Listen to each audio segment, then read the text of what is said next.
अस्सलाम वालेकुम नाजरीन, यहाँ पर हम आपको ताज़ा तरीन और सबसे बड़ी ब्रेकिंग न्यूज़ से आगाह कर दें कि समुद्री तूफान ने पूरे कराची को फना करके रख दिया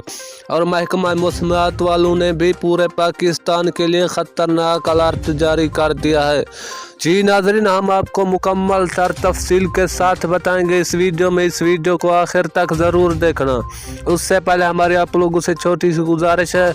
हमारे चैनल पर पहली बार आए तो हमारे चैनल को सब्सक्राइब कर दें और साथ ही लगे घंटी के निशान पर भी क्लिक कर दें ताकि इस तरह की मालूमाती वीडियो आप तक बआसानी पहुंच सके। हम आपको बताते चलें कि महकमा मौसमियात वालों ने कहा है कि ये समुद्री तूफान सूबा सिंध के 90% इलाकों पर हमला कर सकता है और ये भी अलर्ट जारी कर दिया है कि पूरे मुल्क भर में मजीद सर्दियों का इजाफा भी होगा और पहाड़ी इलाकों पर भी मजीद बर्फबारी होने का अलर्ट भी जारी कर दिया है।